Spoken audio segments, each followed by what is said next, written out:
to the Cinementalists. Noun, plural. Definition, those whose love for movies runs so deep, they can't help but do a podcast about them. Hosted by Colton Robertson and Joseph George. Hello everybody and welcome in to the Cinementalists. Today we begin a new month with a new franchise, Indiana Jones, something deeply special to me and my friends here. Raiders of the Lost Ark is the first one up. It was released on June 12th, 1981. It has a story by George Lucas and Philip Kaufman, written for the screen by Lawrence Kasdan, and directed by Steven Spielberg. I am Colton Robertson. I am joined by Joseph George. What's up, homie? Oh, what up, what up? Always a pleasure to be here. Oh, and it's always a pleasure to have you. And back like he never left. Our first guest on the Cinementalists, Kyler Barnett. What's up, homie? Why did it have to be snakes? Why did it have to be snakes? Yeah, no, I'm excited. This is one of the most deeply important series of movies to me. I absolutely adore them with all my heart, and I'm so excited to be digging into them with you guys over the next few weeks. Raiders of the Lost Ark. This is, for me, one of my favorite and one of the best movies ever made. I think it's everything that the action-adventure genre is supposed to be and can be, and I think that Steven Spielberg and Harrison Ford are a duo that we are not like to forget anytime soon. KBZ, I know these are important movies to you. How are you feeling after this watch of Raiders? Man, I watched these about a year ago, like pretty much close to right on the dot a year ago. And even just in like that amount of time, it's still just amazing how like every time I watch these movies, I just feel like I take a new appreciation for something, or, you know, I'm reminded of something different from my childhood. These movies have a special connection to me. George Lucas franchises as a whole are just super important. Like, my dad connected me with Star Wars at a very young age, and then shortly thereafter, my grandpa got me into Indiana Jones. And so, like, just this lineage through, like, my dad's side of the family, like, all the way to me, and, like, how it's just manifested in this super nerdy, like, just, I eat this up. I love Indy. I love Harrison Ford. It's perfect. It doesn't get better than this. Joe, you are a relative compared to me and Kyler, not an indie guy. Not because you don't like him, but just because you never seen him. How are you feeling about Raiders? How many times have you seen this? Was this a second viewing? This is, number 2. Just first time for the 52-year journey back then. Very different movie watcher I was, because I'm watching it now, and I don't know how I didn't fall in love with it the first time I watched it. I think I had good things to say, and I don't think I had anything bad to say, but no. Hello. I watch it now, and I'm like, this is my dream to be Indiana Jones now, you know? Like this, like a legitimate, like, I want to put like plans in place to have this be like a plan B or C. Like I just become a professor that's obsessed with archaeology so that I can go out in the world and like maybe discover some shit and kill some Nazis if it comes to that. That'd be nice. That'd be nice. But no, yeah. So I'm in love with this one. I think, I don't know. Is it peak of the franchise? I don't know. That's for you to decide, you know. It's pretty widely considered the peak. It's pretty widely considered the best. I adore all 5 of the movies. I adore all 4 of the Spielberg directed ones on a different level than I do the final one. Although I do, you know, the final one's caught a lot of flack, and I'm excited to get to it because I believe that'll be a first watch for you, Kyler, right? Yep. Ooh. Yep. Yeah, I think I saw it in theaters a year ago today, as of recording, not as of release. And I feel so bad too. Here I am. I'm talking about how like these are so important to me, and the newest one that came out, I still haven't seen. Well, but, hey, I can't judge you for that. There are a lot of people who loved the Indiana Jones movies who opted out of the last one because Spielberg's not attached to them, you know? That wasn't my like line of thought or anything. It just was, you know, life gets crazy and low-key things get shoved to the back. But I promise these movies I are... get it. No, yeah, I'm excited because, man, and that's to say, this is my favorite of the franchise. However, you ask me on certain days that I've watched, The Last Crusade specifically, and I might go, you know what? That might be my favorite. The Last Crusade's Man. also so fucking strong. So I'm excited to get to that one, It's but we are here to discuss Raiders today. Yeah. So I was gonna say, can it get better than this? I'm like, because I'm watching every scene, even if it's just an exposition drop. I'm like, it's still just incredible to watch. I'm riveted. But I personally think Joe's going to come around to one of the next two more than this one. Personally, I think Joe's no, he has not. I think Joe will like The Last Crusade. I think between the addition of some different cast members, not that like anyone in this one is like losing points, but there is a notable in the third movie, a notable character, which I'm sure Joe probably already knows, but just in case I won't.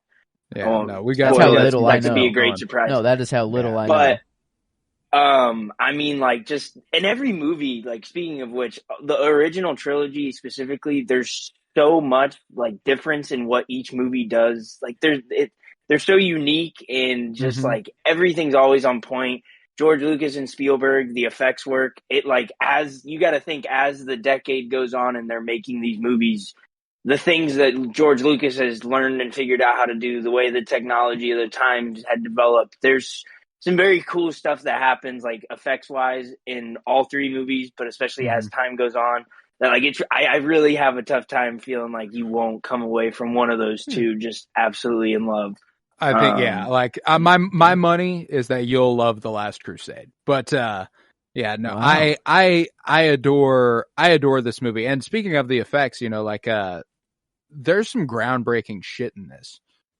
And maybe not groundbreaking, but like it's utterly unbelievable to the point where if you're watching this as a child, you might be pretty fucking scared. And like the melting of the Nazis' faces and the explosions of the heads and the dead bodies that come creeping out of the corners and stuff. Like I love that stuff. It looks like the effect. One of my favorite effects that I've always noticed, but like, God, I fucking loved it this time around was, when the staff of Ra shoots the beam into the little model of the city and shows you where the Well of Souls is, and it glows there, and it shows Indy, and he's just like he's amazed. I love the effects work in this movie. It's unbelievable for the time. Yeah, the opening. I mean, talk about like dead body. Like the opening of this movie, I feel like is just, it almost iconic. Might be my scene. Like, I don't know. It feels kind of wrong to go with it, but it's so iconic to introduce him in this way that, like, at first you don't like there's like a betrayal already between the group, and he just like whips the gun out of whoever that dude's hand is, and then they finally get in there, but like the passing all the booby traps and all of these things like is sick, but then the actual betrayal of Alfred Molina, which is, kind of funny. Yeah. That was him? That was him? Doc Ock, yeah. I totally was, oh my gosh, I thought it was, and I was like, there's like, I don't know if I'd seen anything with him dating back that far, and I was like, there's no way that's him. That's Alfred Molina. And that's crazy. Like, I love, it's not his actual real dead body, but like the effects work of him like being stabbed through whatever that trap was, whatever you call that spike trap, and adios, whatever, I forgot what his name was. Let's see, Satipo. Satipo? Satipo? Oh, Satipo. Satipo. Yeah, I thought it was Sapito as well. It kind of, I don't know, it didn't sound right. But no, I mean, the opening was just so already incredible. I don't know, it just gets you into the world it's so right iconic, away. Man. And, like, there's a series of shots in the opening of this movie that you've seen. Even if you have not seen the movie, you've seen these fucking images, the boulder and him kneeling in front of the golden monkey and stuff. And, all that stuff. I mean, one of my favorite shots when it came to favorites, aside from performance and character, which are Harrison Ford as Indiana Jones. picking a favorite scene, line, or shot is like picking a favorite child. I don't fucking know, man. I love every second of this fucking movie. Yeah. Can I just pick the movie as my favorite scene? But yeah, the shot I was going to talk about was his after he whips the gun out of the guy's hand and he steps into the light, and that's our hero moment. You know, like this is the movie star. You know, this is the man. I've talked about that with you, Joe, a few times. How directors used to introduce not only characters but actors and make them feel like they are important. And this is one of the pinnacle examples of that. I'm so glad you guys have both touched on like the very first thing I typed up for like my notes, things that I, wanted to talk about or whatever was literally both of you guys that you just said that first 10 to 15 minutes. It's like, it's just like you said, Colton, like back then they used to have that kind of like first 10 minutes, 15 minutes, some movies would dedicate to, like you said, like, here they are. And I don't know if any movie just nails it as well as they do. And there's so much. One thing I love about it is it's like a slow buildup. And I know I said 10 to 15 minutes, and maybe that's not slow.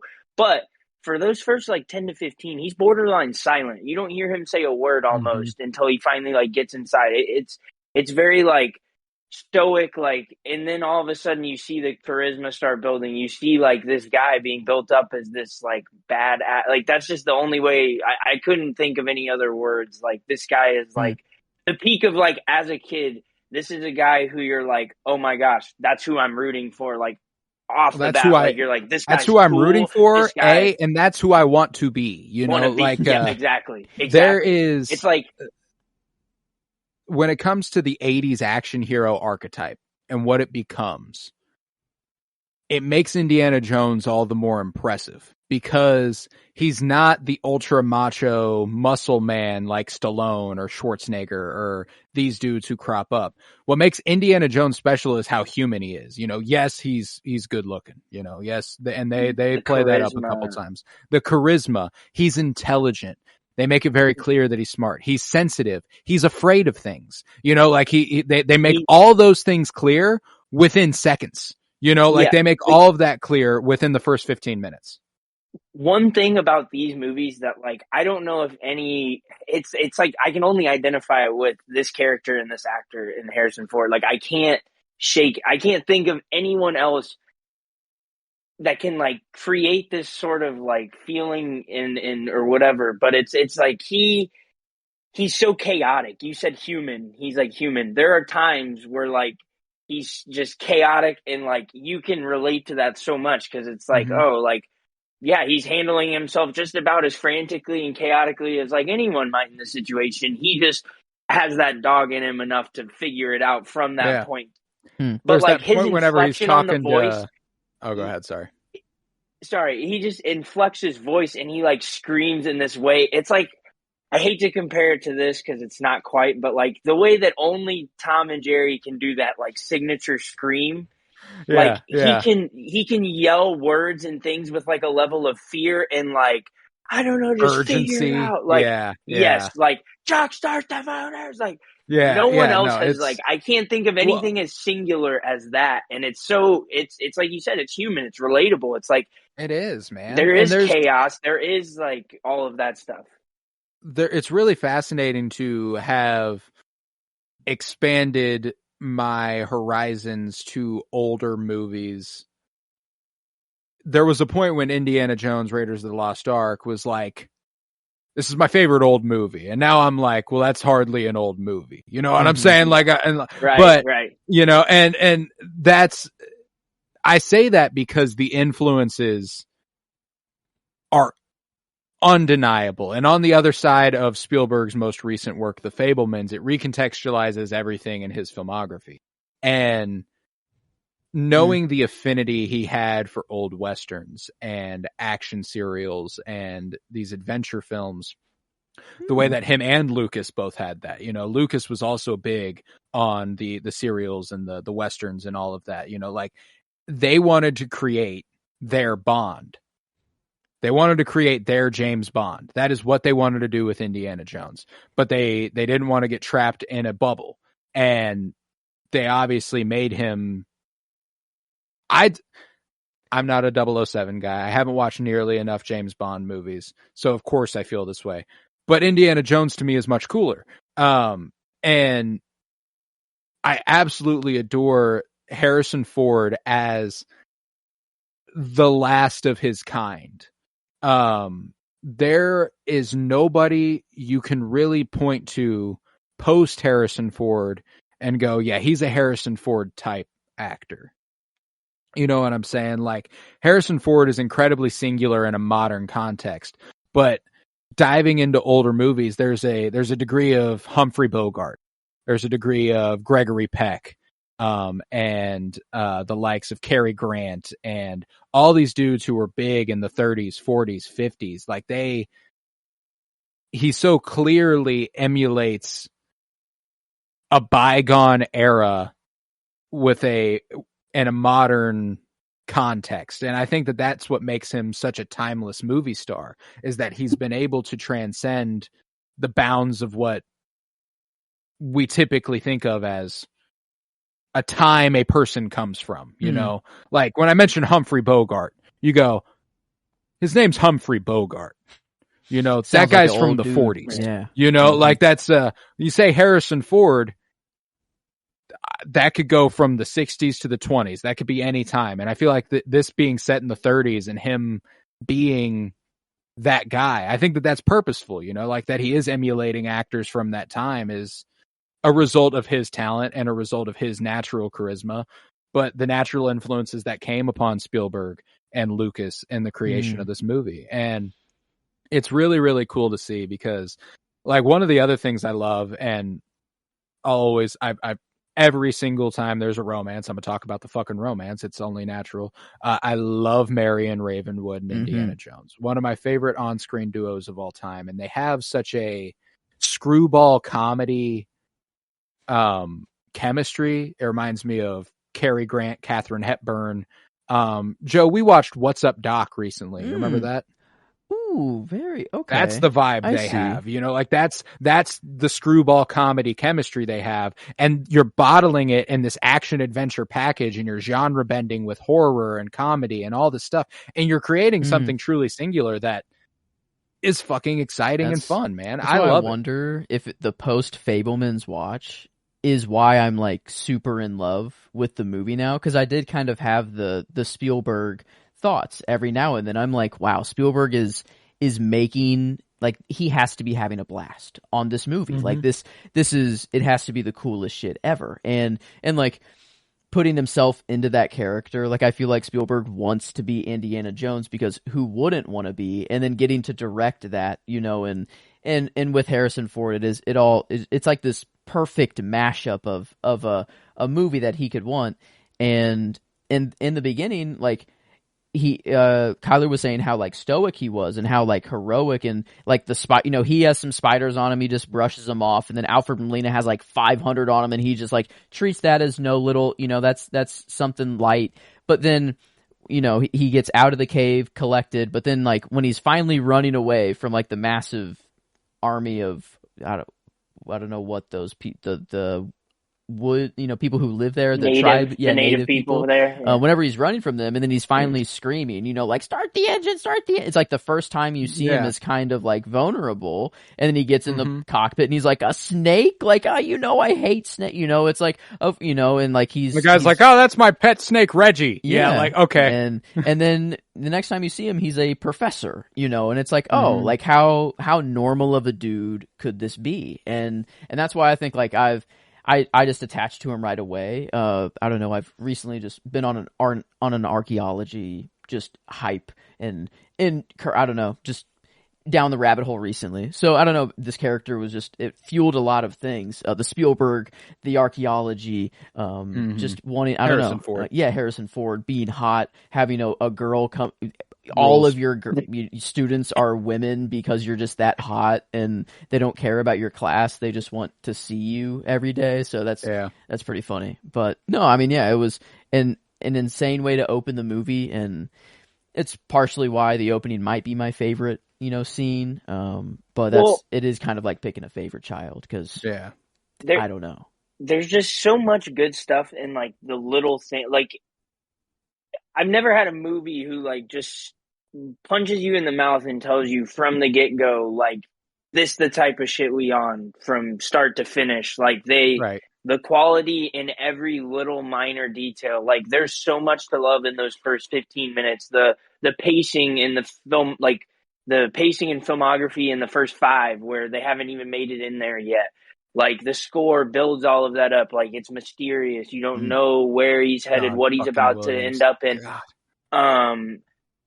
And then you finally see Indy and it's like close shot, it zooms in on his face right Dramatically as he's lit about to and speak the yeah. first time, and every little detail, they get into the cave or tunnel or whatever, and the tarantulas, and it's like the tiniest score. It's just like little like light keys on the piano. Just it's haunting, like chilling, like makes your skin crawl because of the tarantulas. And then that score combined with like what Joe said, Indy not giving a shit, like it just builds him up as this badass. But then all throughout the movie, they weave in this trope of like, oh, he's so badass, so cool. And then you have moments like what Koro mentioned with the Staff of Ra, where it's like total childlike wonderment and like fulfillment of like, oh my gosh, I'm as close as I've ever been to this, life altering emotional, achievement.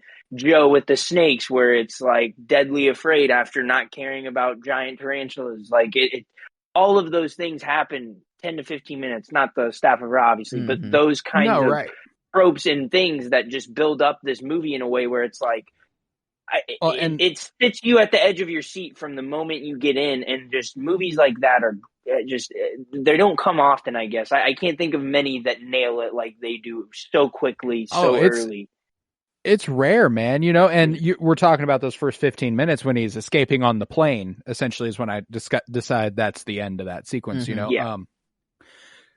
To give credit to John Williams, as, we probably don't need to give John Williams much credit, as he's the most awarded man in the history of the Academy. But the dude, the score is fucking unbelievable. And obviously the indie theme is to have created themes like Jaws and Star Wars and Jurassic Park and Indiana Jones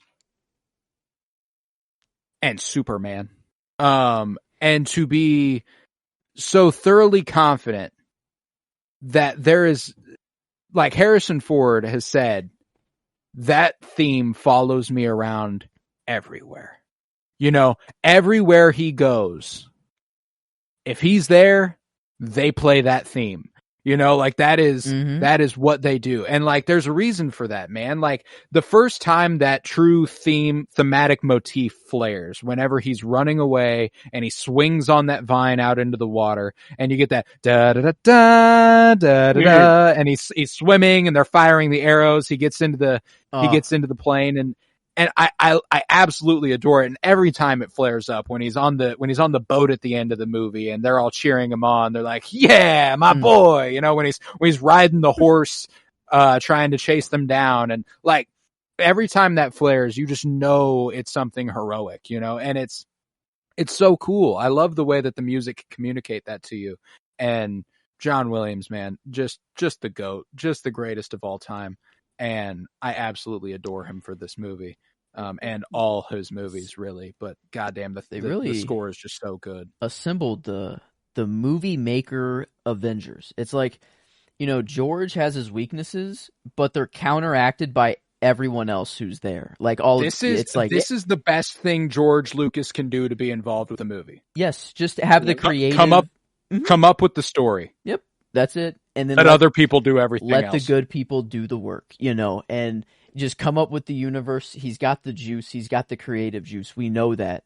But yeah, I mean, John Williams making the music, Spielberg, like having these characters like be their character. Like it's just everything is firing at every maximum potential that it could be. Level. And it's and I don't know. I don't know how I didn't realize this at first, but a new appreciation on this watch, that's for sure. Like, I mean, every scene, because even right after that first 15 minutes, after he's been his professor, he sits down with those CIA, U.S. government, whatever agents they are, trying to get just info on the whole thing, and even that, like it's just him telling them about the history, whatever, and even like they say that Tanis scene, and the way he looks at his boy and he's like, oh shit, they know what Tanis. Tanis Oh is. god And he's like, damn. so what's Oh Tanis yeah. to you? And he's like, oh, well, Yeah. only the fucking, it's like the most important shit of all time. And yeah, it's Yeah, just, and then they're like, "Well, you sound like the perfect guy. You're an expert on tennis." He's like, "No, actually, I'm not." And like after all that, where he's gone on this rant about being so passionate about it and everything, and he's not the expert. Abner Ravenwood, Marion's dad, is, but like I love the way that he knows enough for them to be like, "You're the perfect guy for us to come to." He's like, "No, not really. But I can find the guy." And I just absolutely love that. There's one of my favorite characters in this movie is Brody, his best friend, essentially, the one who just kind of gasses him up at every turn. And he becomes a little bit more important in the third movie. Him in The Last Crusade is one of just super fun. But there's a certain way that he looks at Indy and admires Indy and trusts Indy, and that it's really, really resonant in in such a short amount of time, like, he's like, 5 years ago I would have done this, but goddamn, I'm so happy for you to be able to do it. It's not envy. It's just like, he's proud of him, and I love that. It's such a cool relationship they have. And that's why, like you said, the third movie is so fun too, with his, like, cause then he becomes a little bit more involved, I guess you would say, actively involved in some of these things that you don't see in the first movie. But I do like what you said. Like he's kind of a great, like, kind of comparison, because it's like you said, like 5 years ago I would have done this myself, and you can tell that there's a part of him, and you'll see it in the third movie about how he starts acting when he gets put right into those situations instead. He's brave, but he's like more sheepish brave, like, if that makes sense. Like in the third one you'll see. And so, like, that's why I love is like that appreciation. It's so obvious, because it's like he aspires not to be necessarily Indy in a way, but he knows that it's like, I can't, nobody can quite be as smooth as he can. You gotta have something. And that's not to say he doesn't have his moments, but it's like that's a really fun relationship to track and through these movies and stuff. And that's what's so cool about this movie too, is we talk so much about Indy and the strength of that character, but the supporting cast is utterly incredible. When you have Marion Ravenwood and Sala and Brody, and then on the other side, the villain being Belloc, who one of my favorite movie villains ever, to be honest. I think that he's an incredible foil to Indiana Jones, and he does I love that they do the dark mirror thing in probably the most compelling way it's ever been done. This is how the MCU basically started. They were like, well, Iron Man gets his dark counterpart. Captain America gets Red Skull, his dark counterpart. Damn. Hulk gets his dark counterpart in Abomination. Thor has Loki. And, that's what they do. But when you ground that and you bring it down to earth and you see what that's like on a human level, it becomes all the more real and intense, and I love Belloc's, he's just like everybody else in the movie and wishes he was Indiana Jones. You know what I'm saying? Like, and the way he's compensating for not being Indiana Jones is by resorting to aligning himself with Nazis. You know what I'm saying? Like, the ultimate evil power. If I'm going to find a way to succeed, it's going to be with them. And just let Indy do all the hard work. Great contrast. I mean, he is colonial power personified, like what the Nazis are doing. They come in and they reap the resources of lands that have already established their hold in them. And he's like, they come in and they're like, cool, you're ours. Deal? Like, he is just them on an archaeological level, like he comes in after all the hard work's been done, he claims it for himself, and that's that. And I think that that's what's so cool about this movie, is that while there's obviously a fun action adventure flair that you don't have to think on a deeper level, there is such a strong anti-imperial and colonial mindset behind it. And, when you have George Lucas behind a story, that's almost inevitable. But there's such... I appreciate that the villains are Nazis, but at every turn, the people who pay the price most are those who align themselves with the Nazis. You know, like you've chose your side in a way, and now because you aligned with the evil, you get to reap the rewards of that. You know what I'm saying? And obviously the Nazis get the big payoff at the end, and that's really fulfilling. And no one's debating if they're bad or not. I think that's kind of like they are the evil, and that is a more interesting side, is like who chooses to align themselves with the evil. And you know, whenever you can have this worthy adversary in a movie and have the two sit down and talk and, you know, just be head to head is always nice. And I never thought of it as kind of like a blueprint for superhero movies, but it makes perfect sense why. Because like this has the bare, I don't know, maybe it's just a good bare bone foundation for a good action adventure movie, and that's just what superhero movies boil down to.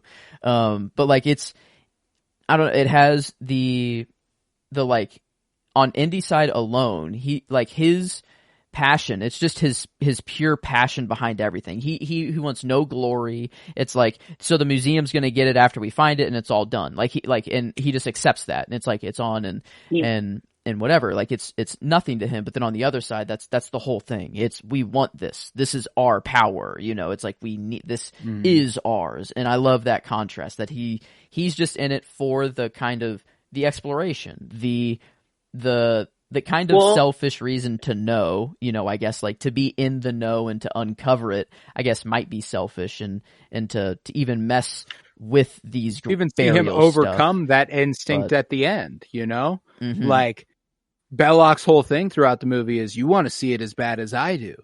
And at the end, he's like, close your eyes, Marion. Don't look at it. It's not for us to see. You know, like that's what Sala says. That's what their shaman says there. And I absolutely adore that.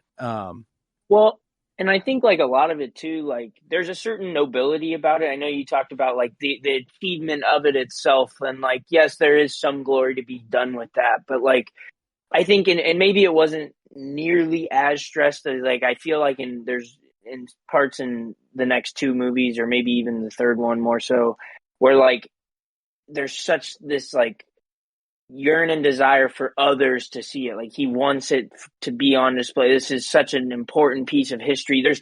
There's the respect is to the history of it, is to the, and that's like, I don't know. It's so different from what the reasons, like you said, Joseph, like why the Nazis want these things, because it's power, because it says, we discovered this and found this. You should align with us. Look at what we have, this piece of history that ties to, you know, how does that, you know, reflect power upon us and stuff, which it's just like I wrote in my notes too. The Nazi parts of these stories are always super like, I don't know, as a kid, like, you know, obviously growing up quite distanced from all of those times, like there was never anything that felt as like, just, I don't know, like this pride for like, yes, of course, like please beat the Nazis. Like, it's just like as a kid, it was so like, that was so neat and historic to me to like see that adversary, you know, in a time, you know, and stuff like that. And I love that parts of the story, you know. The third one, like Colton said, it gets better, but I mean, it's just like, that's such an easy foil, I guess. Like you said, like it goes deeper than just, oh yeah, Nazi bad. It's like why they want this stuff in versus why Indy. It's like, it's impossible to not root for this guy, even on just that level, let alone there is obviously like, you're going to root against the Nazis, but them giving you reasons to root against the Nazis when they don't need to makes the movie better. You know, like it's, you know, you are going to root against the Nazis. There's not a single scenario in which you go, you know what, maybe they're right. You know, you already know that. But for them to further that agenda, further that side of the story by giving you more and more reason to hate them is good. You know, like I would argue that's one of the things that, to go back to the MCU, the first Avenger falters on. You know, that's a good example of, well, you're going to root against the Nazis because you don't like Nazis. You know what I'm saying? Like that's them's the rules. You're going to root against the Nazis, you know, like, and of course I am. I don't mind that. It doesn't hurt the movie. It could have been that much better if, say, Red Skull was full blown like, I'm not trying to make an offshoot of the Third Reich. I'm trying to take over the Third Reich. You know what I'm saying? Like, I'm trying to be the new leader. You know, like that's but anywho, that's the strength of this movie compared to a lot of other movies. And Well, you know, go ahead. Sorry. and I was just gonna say, like, you kind of touched on it too with it's not just the Nazi villain where it's like, I can't think of his name in the glasses. I'm blanking. Yeah. I mean the blatantly like most Nazi guy Yeah, in the the whole movie. Tot. Fraulein. T-O-H-T. Fraulein. Tot. But then that's why they give you Belloc, is because it's like, I love that trope in movies when it's done correctly and well. The one that like jumps to my head that's doing it, and I'm not going to claim this is like done perfectly, but as far as the juxtaposition between the two, like a double villain kind of thing, where you have like the more in line with your hero villain, as well as like the villain who gets the hands dirty and goes the extra mile to be the outwardly like really hateable, the muscle. dirty guy. Like Iron Man 2 does that with Hammer. He's like almost a direct like carbon copy of Tony Stark, but Tony Stark who's willing to not be as noble and not be as he's willing to go behind and do some dirty work and stuff, or go seek out the dirty work. And then you have Ivan Vanko, who is like obviously now similar to Tony in some regards, but very much crooked and violent and doing the very, very bad things. Like, I like that trope, and it works so well in this movie, having your Indiana Jones counterpart kind of guy, like the one you said, like he wants to be Indy, but it's so apparent, like from the moment you meet him, that it's like, yeah, you having to be cowardly and resort to the other method, like go resorting to, whatever it might be. Just it clearly and like that in it separates alone makes you not indie. You decide that it's not. I you just can just like they always make those guys. They make it a point, it feels, to make those people who like represent that in some of these movies to look very weak at any one point. Like you said, like they reap what they get for seeking out Nazi help or whatever it might be. That is just something that I love. Like I said, that two villain kind of aspect where you have your direct like indie counterpart where it's like, yeah, you'll never be him, but you want to. And then you have the guy who's like, I don't want to be him. I just want to be the fucking horrible person. And I fit that well. Also, you talked about the like other members of the cast. I don't know if there's ever a series of movies where like the sidekick presence is as like magnetic and just nailed almost every time as it is in this. The female counterparts are virtually almost always great. Marion's my favorite by far. Yeah. You've got Sala, you've got Brody, you've got Short Round in the next movie. I mean, like the just sidekick. Oh my goodness. And that's one of that. Unbelievable. That might be the premier strength of the new one, Dial of Destiny. Like it has its problems to be sure, but I find no problem with Phoebe Waller-Bridge being his counterpart. And that's one of the you could argue maybe Shia LaBeouf and Kingdom of the Crystal Skull might be He does good in that movie, though. That's he does good in the movie. I don't like Shia LaBeouf at all, and I hate giving him credit, but he does good. He does good in that. So no, but you're right. I mean, the supporting cast is just always on 10 in these movies. There's I love the vulnerability Indy can display in regards to the people he loves. When it comes to Marion and the way when she gets captured and he's like running through the streets trying to find her and he's tearing down the baskets and he thinks she's dead. And there's that moment whenever he sits down with Belloc in the bar and it's clear he's done. Yeah. He's done playing fucking games. He's ready to kill this motherfucker if he has to. And he almost does, and I love that moment. And that's one of those moments too that's just, there's not a frame of this movie that isn't delightful to look at. It's so full and vibrant and full of life. And that moment when he's sitting across from Belloc in that tavern, pub, bar thing, in Cairo, and Indy's face is taking up like 90% of the screen like this. Mhm. And Belloc is right here talking to him.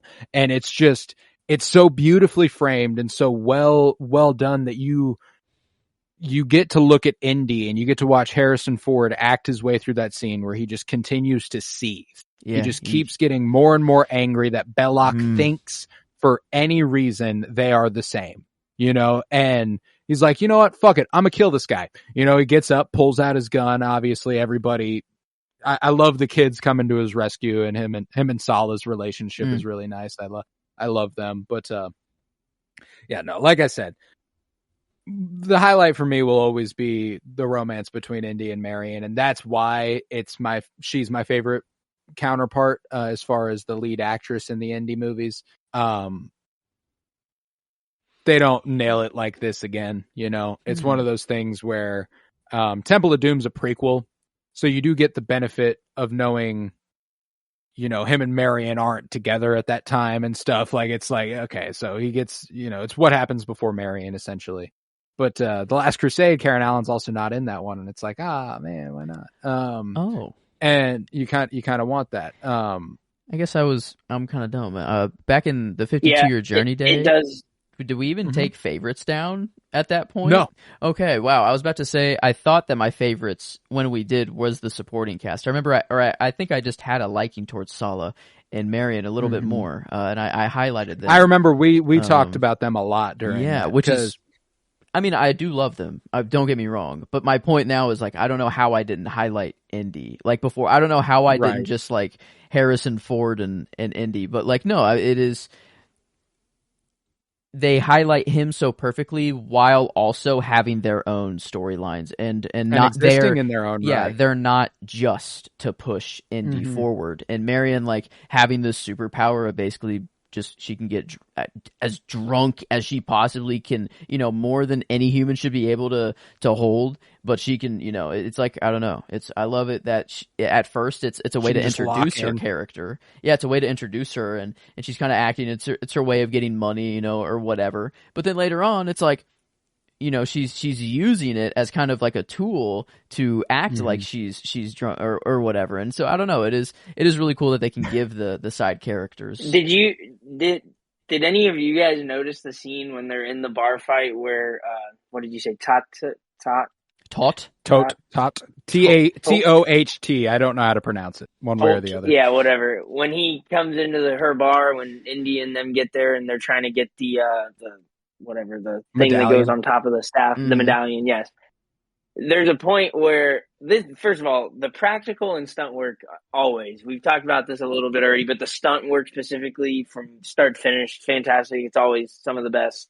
Probably, it's still like it's hard to like. It holds up so well, all of it. Like it's so hard to fathom. 40 years ago, but there's a point where like. There's obviously a huge firefight, guns and stuff coming out, and there's a point where a gunshot goes through a barrel, and Marion is underneath it, and all of a sudden she notices it leaking out right next to her, and she just puts her mouth under it and like guzzles like 3 gulps of it, and just gets up and starts murking fools again. Like she's just little things like that. Like it's so awesome. Like it just makes her so likable. It's so cool, and like I will say. This movie, it's so nice to watch this, like, and start thinking about it comparatively, because I haven't really done that as, like, like I will for this podcast. So, like, thinking about, we talked about the female counterparts in the next few movies, like, there's no one who you ever see who, like, keeps up with and truly compliments Indy in the way that she does. And they're the end game, like, that's what makes her the perfect counterpart. The back and forth that they have too is like it's never better than it is in this one. And so like that's just I just love her. She's the only one who can truly like keep up and keep him on his toes. And that's just I guess that's just awesome. Doesn't hurt too bad here. Doesn't hurt here. Or here. Here's not too bad either. It's God damn it, Indy. Yeah, when it comes to my favorite scenes, it's hard to not pick one with Marion and Indy, and specifically that one. I adore that scene for countless reasons. But there's one that I'll hold on to, but the line comes from there, at least for me. It's not the years, honey. It's the mileage. It's the mileage. I don't know. There's a lot of lines to choose from, but this, I don't know why. It's just that moment. Maybe it was the scene. It's a way I can at least give that scene a nod. But yeah, he at least it made the quotes notes. I don't know. I'm starting to use that again. Starting to be a little more active on the Copperfield notes, note taking. The quotes note. The notes. The quotes notes. I said. Yeah. I said note quotes. I almost said quotes notes. Yeah. Quotes Nostradamus. Cosa Nostra. Cosa Nostra. La Cosa Nostra. No. But yeah, like, and that's, like I said at the top of the episode, The Last Crusade kind of recaptures the magic that this movie has. Temple of the Doom does benefit from being a prequel. Indy is much more stereotypical action hero in that movie. And that's not just, like, I still enjoy Temple of Doom. It, for me, has the most glaring issues of any of the Indiana Jones movies directed by Spielberg, for not filmmaking wise, it's extremely well done. There's just some stuff that tastefully probably shouldn't have happened. It's also like the most divorced dude movie of all time. And I'm excited to talk about that in context. George Lucas was going through a divorce and Spielberg was going through a divorce at the time of that movie getting written. So okay. It comes through. And it's and watching it with that lens is interesting. But that's to say that when it comes to Marion and Indy's relationship in this movie, they lean into that a little bit with Temple of Doom being a prequel, sort of being like, the relationship that's formed in that movie was never going to last. Kate Capshaw, I think, is just horribly underrated for her role as Willie Scott in the second one, but their relationship is obviously built on something that's not nearly as strong as what Indy and Marion's is built upon. And I think that that's what makes their instant connection. Like, I know I said picking a favorite scene is like picking a favorite child here, but I have such a tough time not going with the Ravenwood saloon sequence. I mean, that is incredible in every regard. First, you get the conversation between Indy and Marion, which is just them getting a chance to act their asses off across from each other. That familiarity, that chemistry, it's utterly brilliant. I love the way Spielberg loves a shadow on the wall. Another thing you might have noticed with the Fabelmans connection there. I love Indy's towering shadow when Marion turns around stuff, and then to contrast it later with Tot's shadow on the wall, and them. So then you get that evolution, and then Indy coming back, and the whole fight breaking out, and it's the first scene that makes me even think about the production design going on. It's utterly fucking amazing what set building they did. Because then you go, hold the fucking phone. The beginning of the movie is mostly a set too, with the boulder falling through, and you're like, they didn't just find a fucking temple and go ahead and shoot it. No, like they built that fucking stuff, and it's incredible.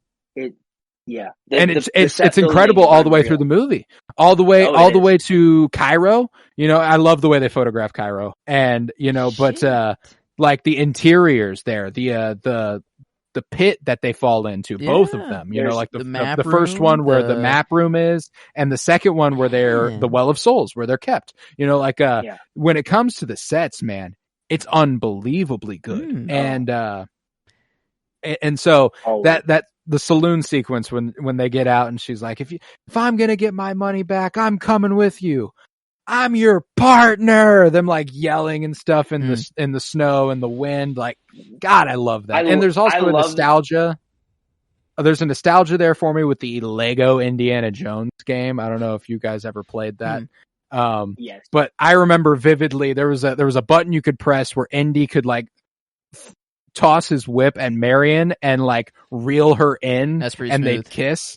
Okay. And it was so cool. It was so cool. So like, and that was the part it happened at in the video game, was when they were on top of that mountainside, and I just love it. I love it.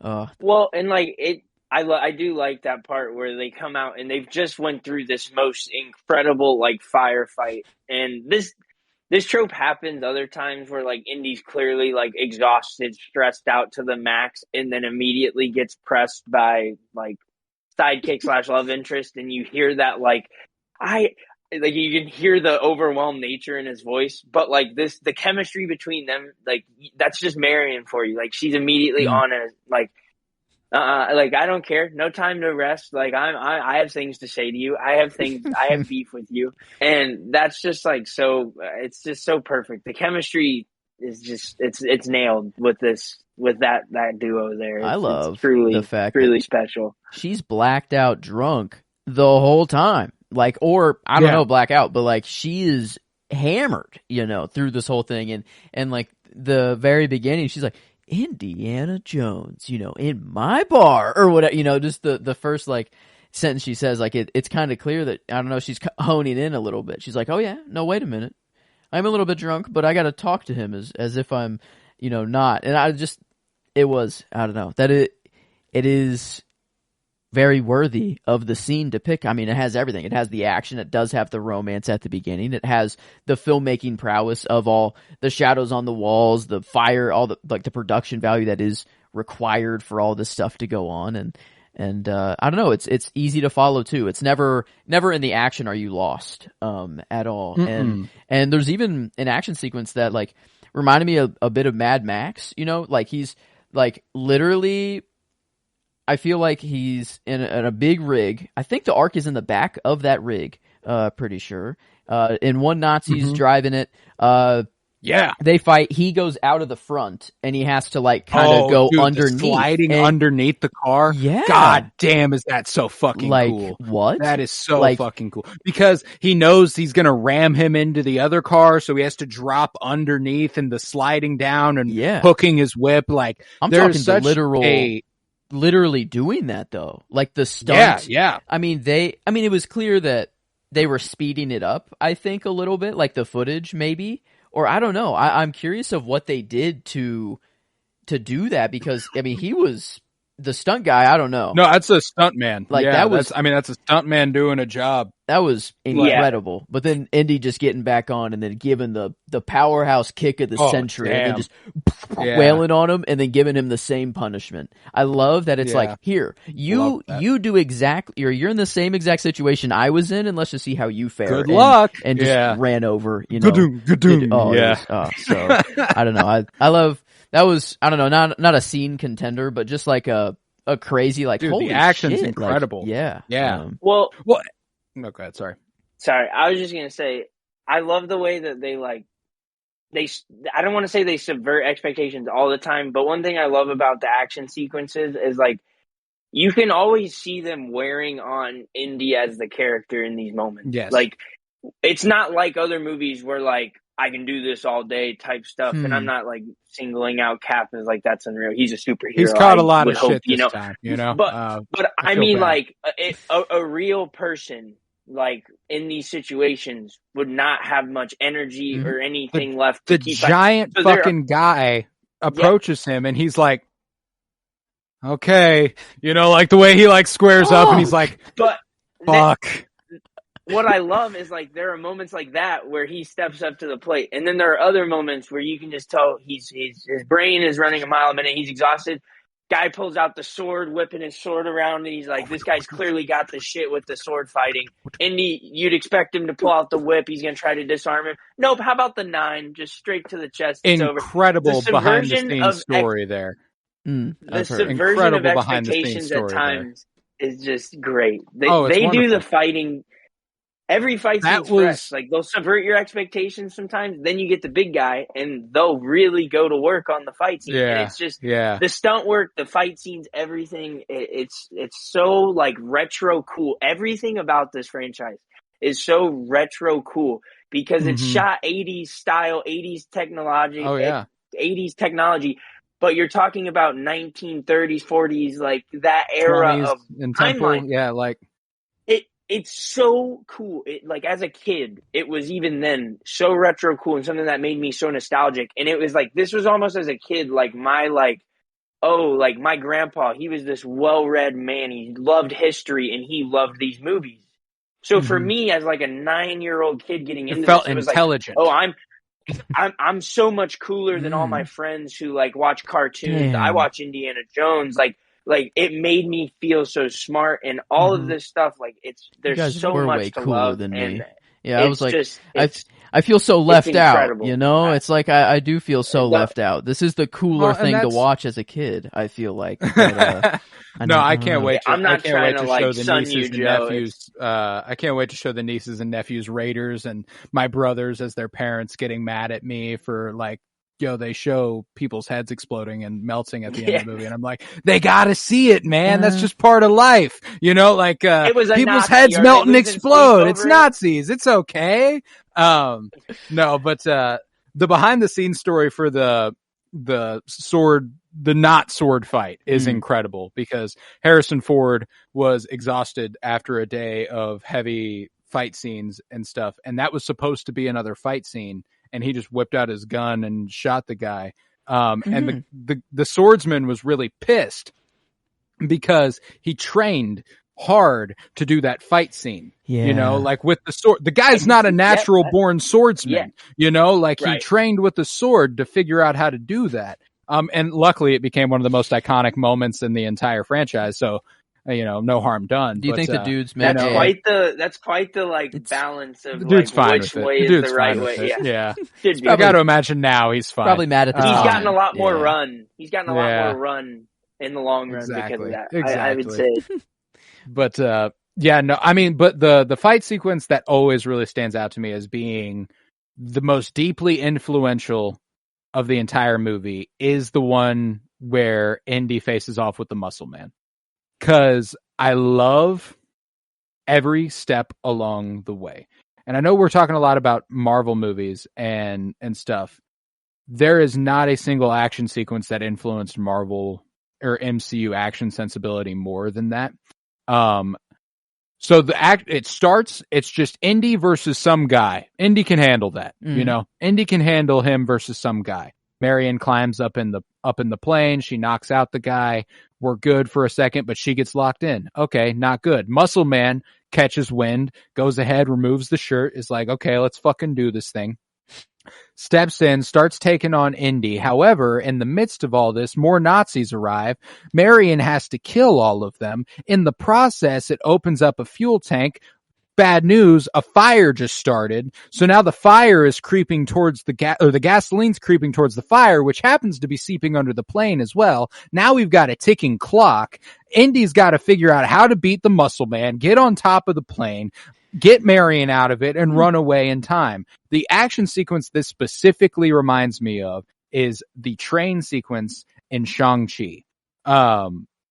If you'll recall, the runaway train sequence where we're against a ticking clock. This is going to get to the bottom. Awkwafina goes to the front of the train. She has to try to figure out how to drive it. Razor Fist is trying to stop him. He cuts the brake line. There are civilians he's trying to escort. It's just there is such a deep influence this has on that chaotic action sequence that I feel bleeds through to so many modern action movies, but I feel like the MCU specifically has ripped it quite a bit. And God, I love that sequence. I adore that sequence, and I love the way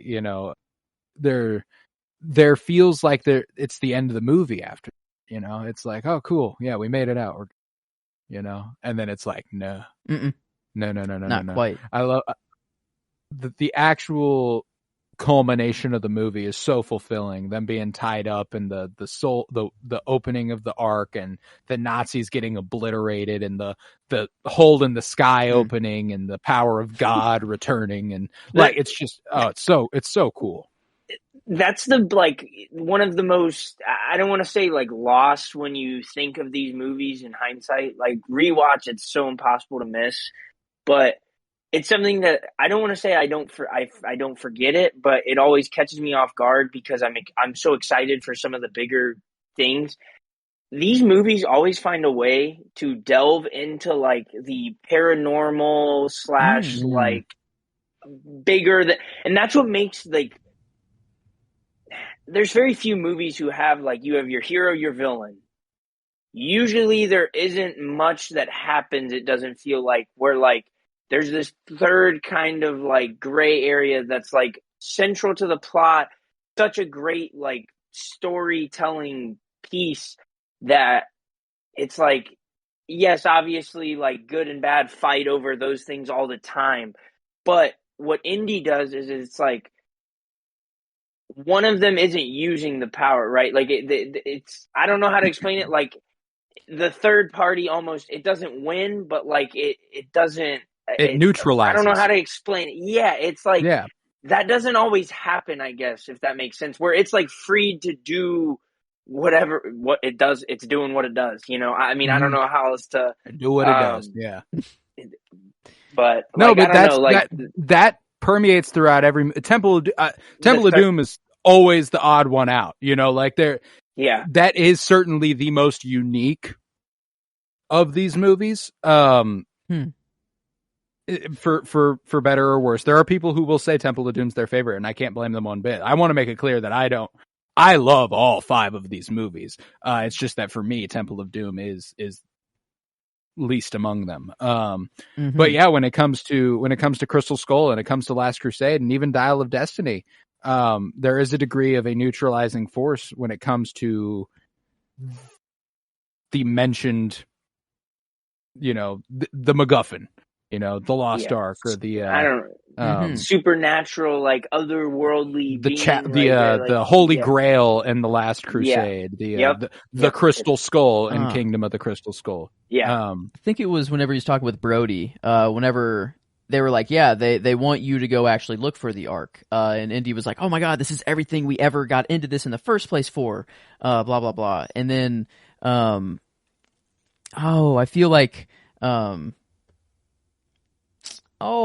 I had a train of thought there, but it was more of like how Indy, like there is this good versus evil, but then there's also this side of Indy where it's like I don't believe in all that mumbo jumbo power, you know, God's power, whatever. I'm just in this for the history part of it. But then as the story unfolds, he's like, oh, well, some of this is a little too undeniable. You know, it's like clearly I'm witnessing, you know, something. I've seen shit. Yeah, like no, that's when he's talking to the army guys. You know, he says like, what is it? He's like lightning, rays, power of God, something like that. You know, like he just kind of throws it out there like an afterthought. Power of God. That's what they thought.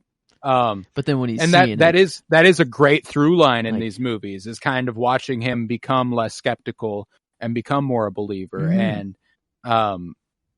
that is one of the really cool things again about The Last Crusade. But one thing, yes, God, we got to stop doing this. But that is one thing that I think The Last Crusade does is like there's something that drives him further away from that skeptical nature. Like there's like stakes at play there that almost make him to where it's like I have no other choice.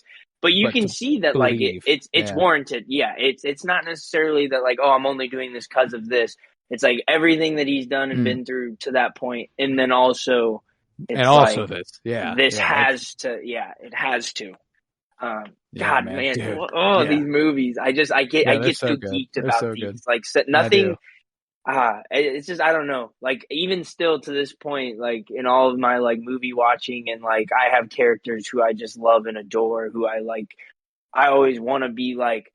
Indy is the most unique, like the only character who I can think, and you mentioned this too, and I'm not much of a 007 Bond guy either, but like there's this beautiful blend of like cunning, smart, intelligent, like he can be rugged, he can be clean look, like play whatever part, like Indy is so like, it's like, how could you not watch it and immediately just be like, I want to be just like him. I want to be him. I don't know if there's any character who can like the duality of just like I can be rugged, brawlish, like brutish, but then I can be so tender with like my love interests and like the charisma and just all of that, like the intelligence. Like he can chop it, flip it. Thank drop you, it, Harrison with it, Ford. whatever way you want him to. It's just unbelievable. Like Yeah, no, he's incredible, man. He is. I wanted to shine a light on one of my favorite line deliveries in the whole movie because I never see it talked about, but it always guts me. And I want to give some credit to the actor because he's really good in this movie. The gentleman who plays Belloc, his name is Paul Freeman. And he gets outshined, obviously, being the villain. Yeah, but Karen Allen and Harrison Ford are both just so good in this movie that it's hard to rise to that occasion. And I think he does everything he possibly can to. But that scene with Marion where they're drinking. And Marion goes, "What is this stuff?" There's a way Paul Freeman delivers the line in response that just fucking kills me every time. Always makes me laugh. It's when he goes, "I grew up with this stuff. It's my family label." And I don't know what it is about that line delivery that just always fucking kills me. But there's it reminds me of just how good some drunk acting can be. Like most of the time, I won't put it past some of the time.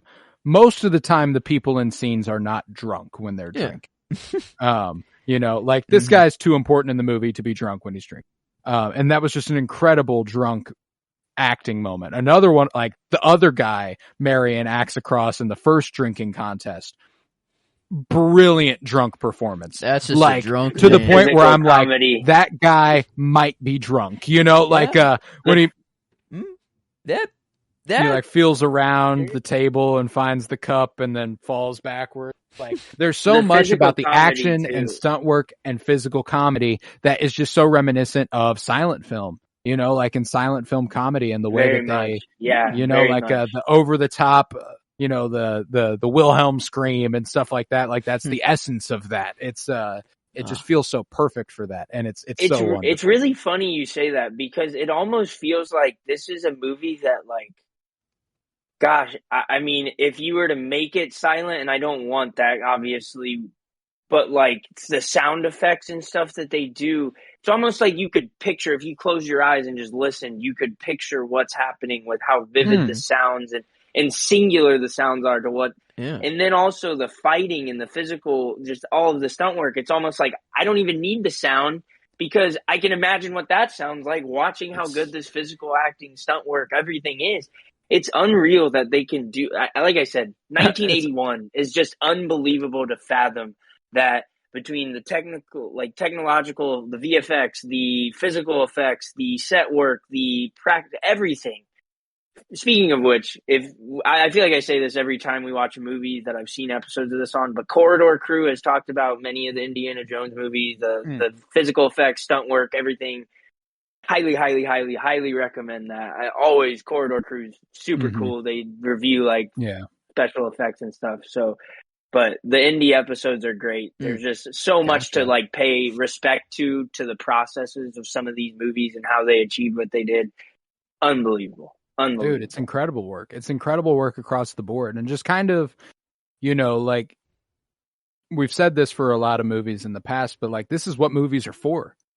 This is why you make movies, to do stuff like this. That's, and there are a few movies that match up to this level on that level. You know what I'm saying? Like when you think about why we create stories, why we tell stories, why we use the visual medium. And it's a story that could have so easily been fumbled. It could have been a lot worse if it didn't have Spielberg at the helm, if it didn't have Ford in the lead, if John Williams didn't score it, if the production design wasn't as good, if the art direction wasn't as good. Like there's just so many things that just keep that in tandem and in complement of each other create one of the best movies ever. And I will forever love it. This story also feels like really, I don't want to say it's hard to nail when you see how just absolutely incredible they did it. But I mean, think about trying to pitch this without being able to say, hey, Harrison Ford's the main actor and wait till you see this character. Separate from anything now, imagine saying hey, we're going to follow a kind of explorer, adventurer, archaeologist kind of guy. He's a Professor Daylight, but he's actually this super bad. I don't know. It's hard to visualize that actually. No, well, that's the thing. Is the thing is if some guy goes to the studio and goes, I have an idea. I want it to be reminiscent of the 40s action adventure pulp heroes. I want it to be an archaeologist who is fighting against Nazis, and I want to make a movie about that. He might get a little money. He might. It's a fun idea, but it's like, how do you execute that? Now, the guys walking into there are George Lucas, who has just made Star Wars and Empire Strikes Back. Steven Spielberg, who 5 years earlier made the highest grossing movie of all time until it was broken by George Lucas, the guy who was with him. And they know it's going to be played by the guy who was Han Solo in the movies George Lucas just broke records with. So like, it's more that the studio bet on them than they did the story itself, you know? And like, and that's what makes it such a pleasure, is that everyone involved wanted to make this happen. And because they got essentially free fucking reign, we get a movie as special as this. Interesting. Yeah, I don't know. I think it was whenever you were saying that everything is just so great and that you didn't want it to be a silent film, but it could almost function as so. I think it's just a compliment to how well the visual storytelling is on display. But then also you can make this the opposite, I guess, an audio only movie, and it's still almost works. It plays like a radio serial almost. Yeah, you know, then, like you could. I mean, you take this movie on any level. You just read the screenplay. Fuck, it could be one of the best books you've ever read in your life. Like, I don't know. It's like I feel like they just cooked on in every department, and it's because it was just like a simple idea on the bare bones, but the people involved are such just great talent already, and they're given a shit ton of money to do whatever the fuck they want. And Spielberg, he wanted to make his Western, you know, it's like it feels like it's the movie he's always wanted to make, but this feels like so much more than a Western. This is not a coming of age, but like a I don't know, like just a adventure. I mean, I don't like adventure movie. Yeah, it's just I don't know. Movie. And maybe I just love adventure so much, and it's like it's what I love, this idea of archaeology and that. So I don't know, maybe I'm in it. No, I think it's universal, man. Like everybody has this spirit within them, and if you don't, it unlocks it. You know, like that's kind of the strength of this movie. It's like I mean I mentioned this with like how this movie even got to me. Like I was 9 years old. A lot of the story does not necessarily like. I don't want to say that a 9-year-old can't comprehend it, but there's definitely a level where like it could be too much above for like an 8, 9-year-old. Like it could be like in some sense, you know, it's a little like, I don't know, Nazis, more mature in a certain sense, I guess. Like, I mean, my grandpa, like at the time, like when I was that age and he showed me these movies, like when he's sitting me down saying he's going to watch a movie with me, it's hard to fathom a guy like that. For one, I really didn't think he probably watched much TV, movies, anything really. He has like millions of books about history. So like for me, I'm thinking we're getting into some like history type boring epic. Ass shit you don't have. And we get what we get. And it's like, wow, like this bridges the gap between me and you. You are 50, 60 years my senior. And here we are. You love this for your reasons, and I love this, and I had like I could get with the story too, and like I said, archaeology and like history at 8, 9 years old doesn't necessarily sound on paper like it's really swinging you terribly. Like some kids have that interest, but not everyone. But I'd be hard pressed to find a kid with the things that you see and get in this movie who doesn't like it. I mean, the score, the thing too, is action, it almost feels innate. To the childish mind to go, I want to dig for something in my backyard. You know what I'm saying? Like I want to go find something that I can't find unless I really fucking search for it. You know what I'm saying? Like that's something that feels pretty universal, you know? And there's something that this does tickle that fancy, you know? And I think that there's a wonderment that it's handled with on the filmmaking side, specifically from Spielberg, that just, he obviously loves what he's creating. And I think that that's a huge plus. And Harrison Ford obviously loves the role he's playing. And that's just, when you get such a powerful duo like that, you can't fail. You know, I know Kingdom of the Crystal Skull was not well received. That movie fucking rocks. and I won't hear otherwise. It's good. Everyone can have the perspective. That movie absolutely fucking rules. I'm so excited to watch that one. That's probably the one I've seen the least, and probably that's the haven't one watched I the have longest. seen. So that is the one I have seen the second most, guaranteed. Behind Raiders, that is the one I've seen the second most.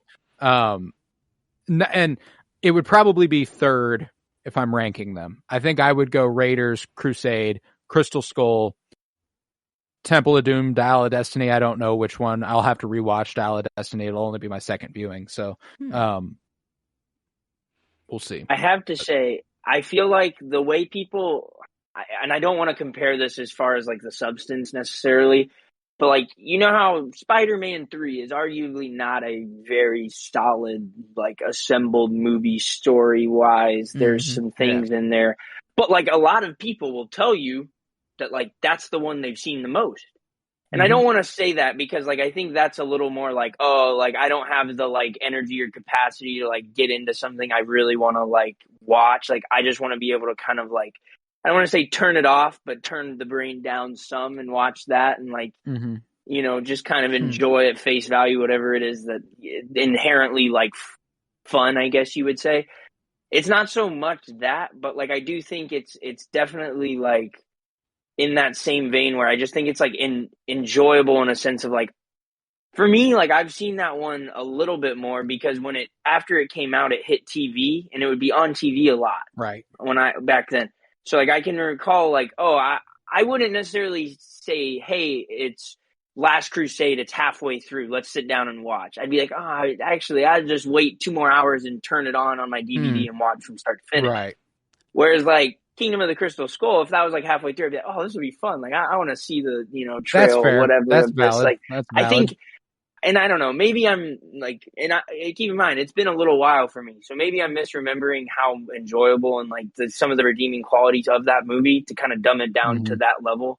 I don't mean to. No, I don't think you're misrepresenting it. I don't think that I am being completely unbiased when I say things. You know what I'm saying? Like Kingdom of the Crystal Skull works for me on a level that I don't anticipate it works for a ton of people on. You know what I'm saying? Like I do think you will find the revisit highly enjoyable. Like more so than you recall. I think that people have. Joe, what do you know about Kingdom of the Crystal Skull? I don't know. Anything? Nope. The idea? Anything? Nope. Nothing about what the Crystal this Skull is good. You're gonna be like, I'm not gonna. Then I'm not gonna keep going. This is great. This is important. I won't go any further with that then. But yeah, no, it's just it's a bigger swing and it's good. It's strong. I like it, but and it's hard when it's Spielberg.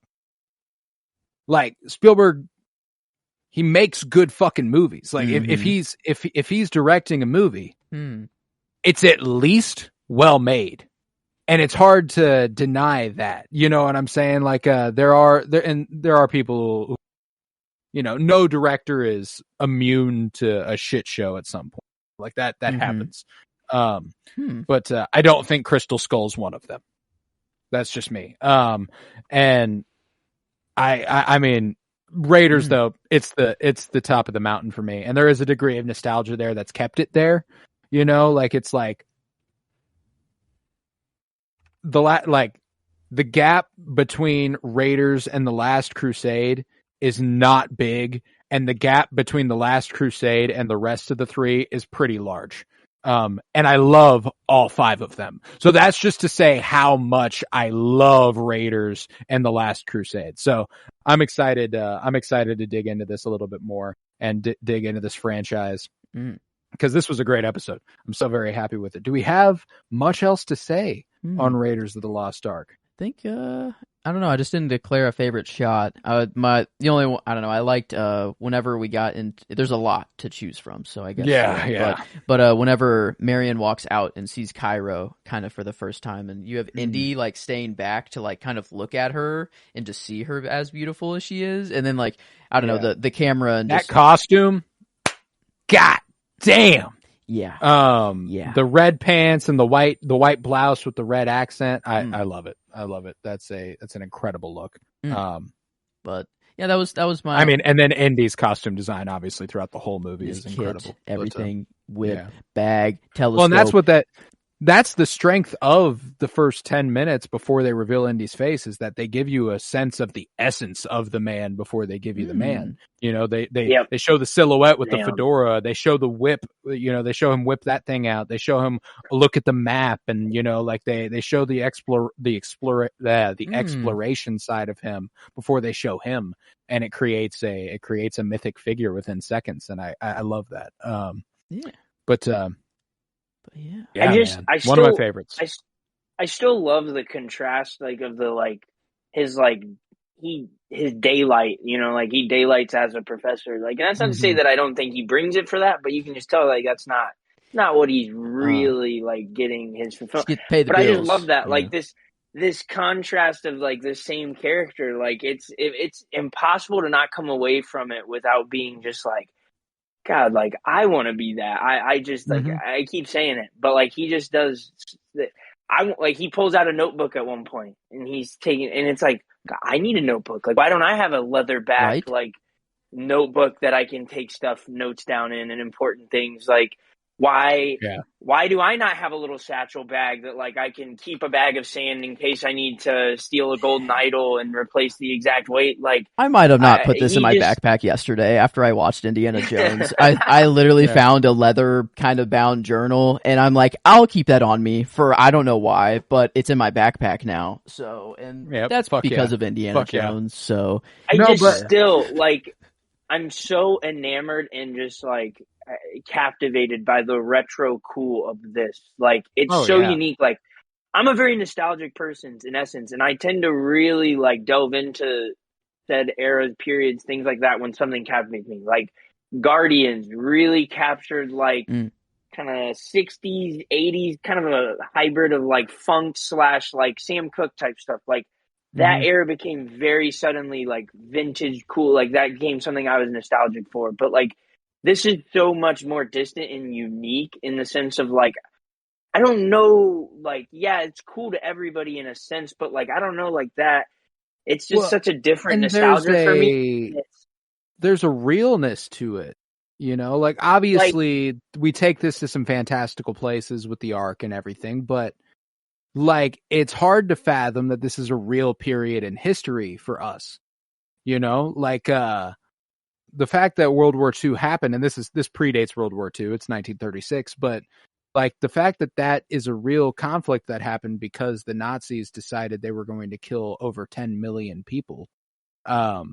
Like, that's jarring. That's something we have a tough time wrapping our heads around, as something that's even possible. So, like, revisiting this era in a capacity where one man takes on the Nazis, like, that's fucking awesome. I love that. And the other thing too is, like, think of the methods of, like, this exploration, and even on both sides, like, think about how that would be done today. Now, there is no, like, Indiana Jones, like, one guy solo mission exploring at this, like, level.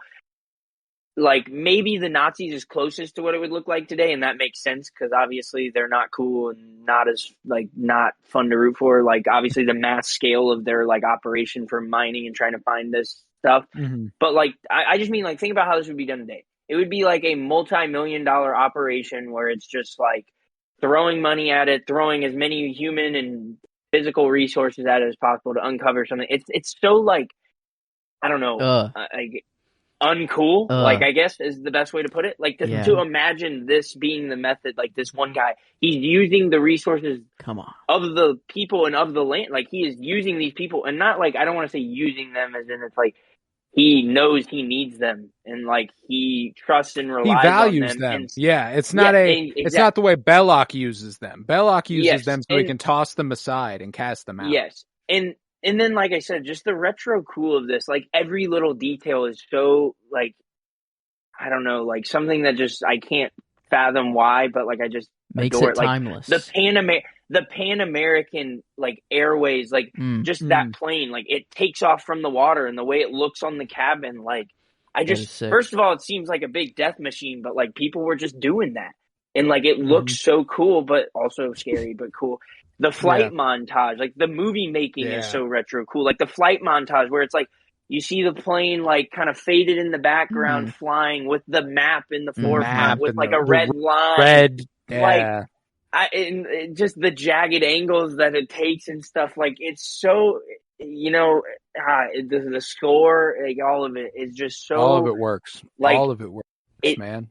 And I think in hindsight, like what this really tells me is just how much of a fondness I have for like 80s style movie making.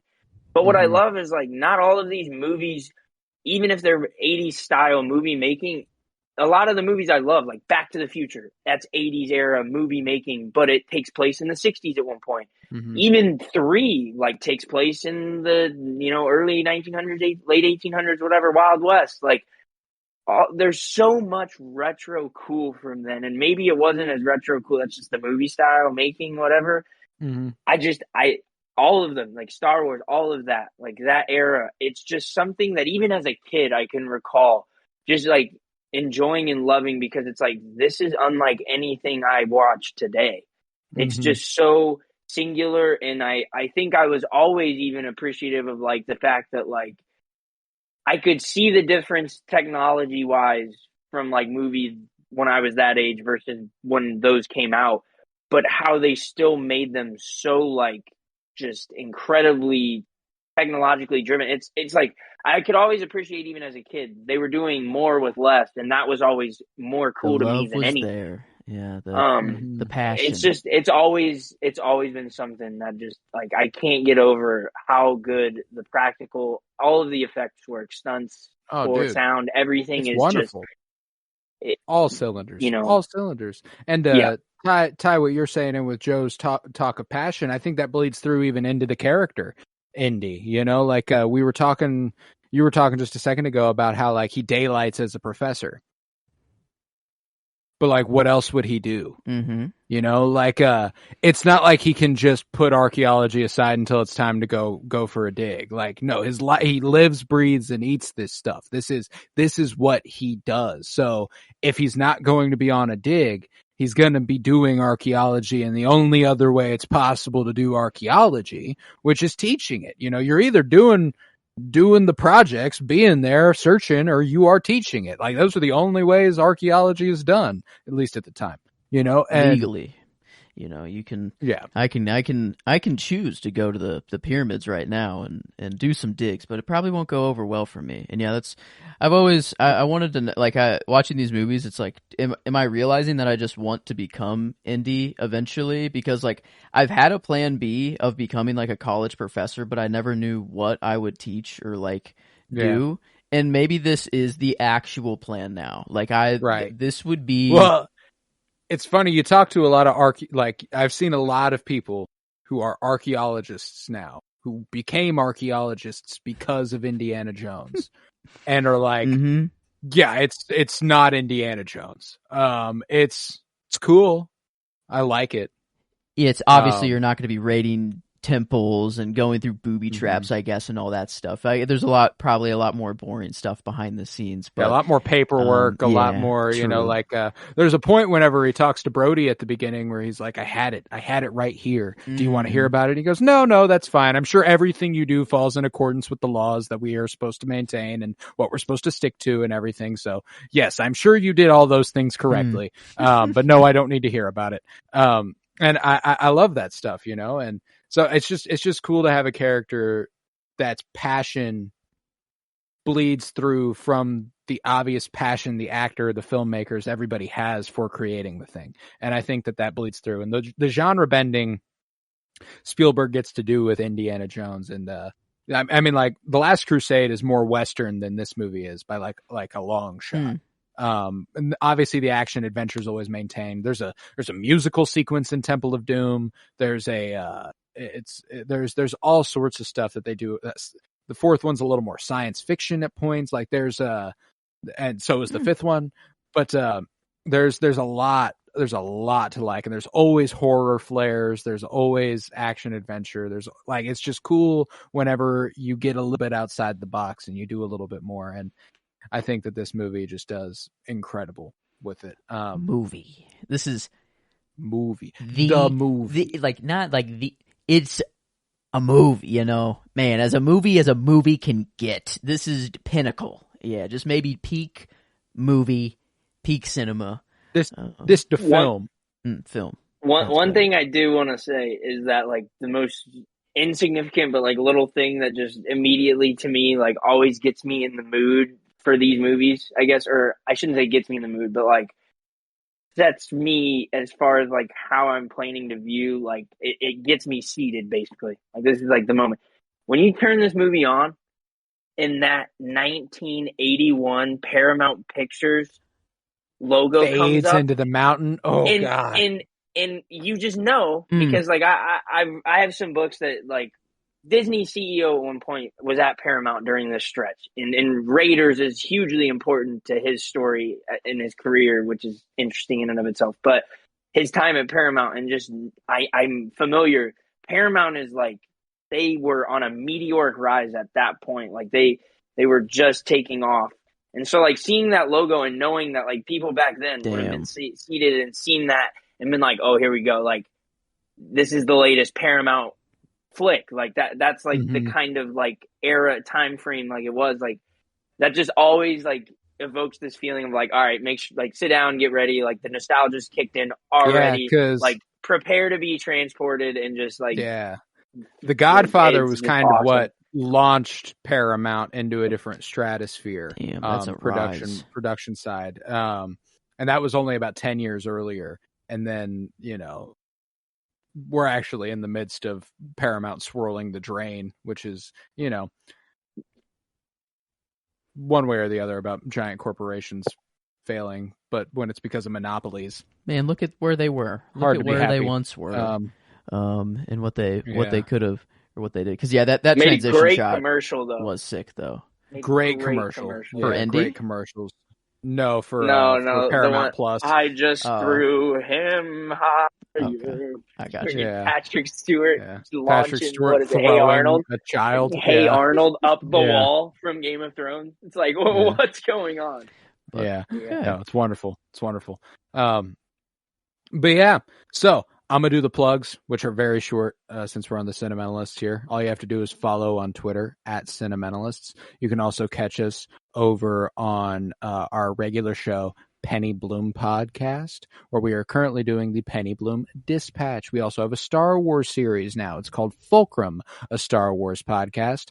You can catch any of those anywhere, anytime. It's all over the place. We're everywhere, man. You know, just stick with us. And the main place to be, if you want to keep up with everything we're doing, is Penny Bloom Pod on Twitter. Go ahead and follow there. You won't be disappointed. Tons of updates, tons of stuff. Lot of fun. Go ahead and check us out there. We'll be back next week with Temple of Doom. I'm very excited to get to the next Indiana Jones movie. We'll be doing that for the next 5 weeks, and we'll be capping off the year with the Lord of the Rings trilogy. So that's how we're gonna.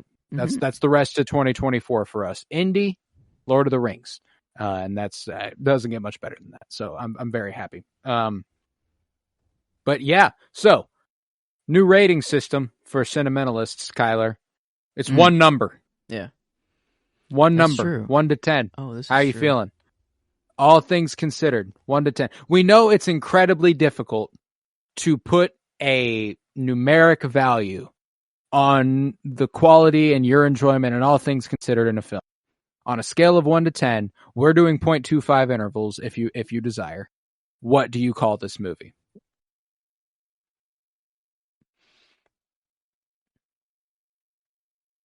It's 9.5. I'm not even like ashamed or anything. Like I think that's 9.5. Yeah, I could go. I Okay, could there. realistically. No, I'm probably a 10. Take it a step, Okay. but Yeah, I was gonna say. To me, like I don't know. This is one of the first movies I've had the luxury of being on with you guys, where like I feel like even if it's me not being slightly biased, irrational, and like my enjoyment, like the quality and just what this movie represents for like the movie industry as a whole is like worthy of that high.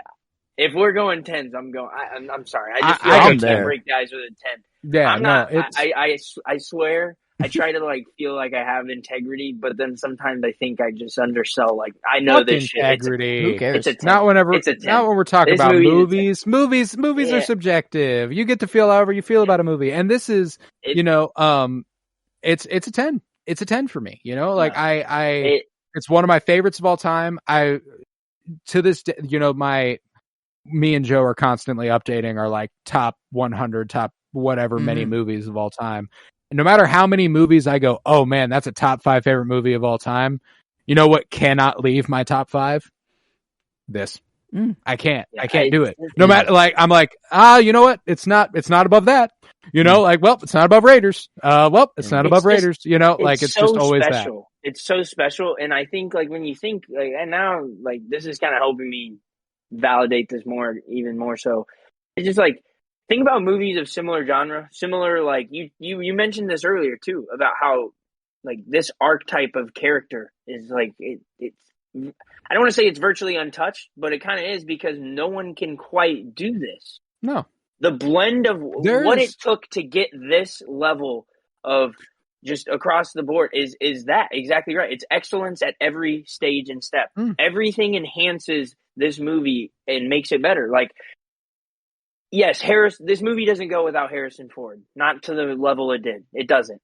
But the score also, have you ever had a movie where like a character as synonymous with a score as this? Obviously, I'd say Jaws, but that's a fucking shark. We're talking about a human being. I mean, like there is just such like everything about it. The level of thought to the writing and how great of a story they've paced this well. How many action movies do you watch that are paced as well as this is? The pacing, all of it is unbelievable. Do you know what time in the movie we are in the map room? I couldn't even tell you.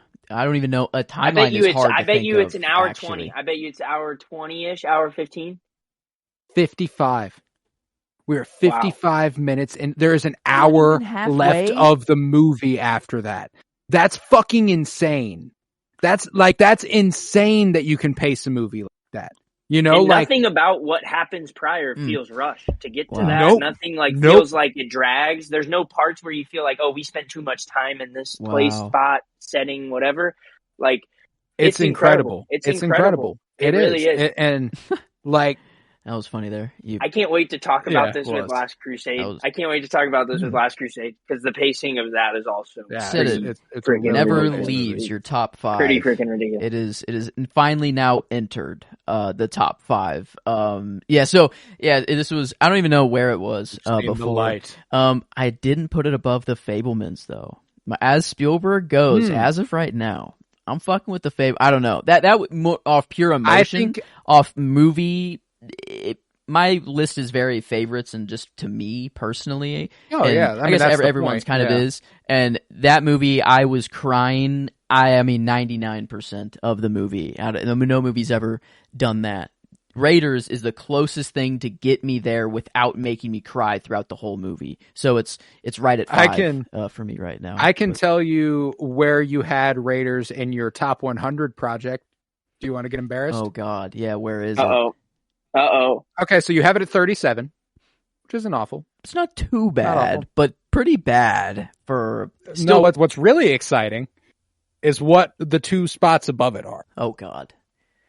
Now below it, you gave it high praise. Below it are Dead Poets Society and The Prestige. 2 movies. Okay, I love those movies. I do love those movies. Oh God. Your 36 is The Book of Eli. At the time, that makes sense, and then after rewatching it for now, okay.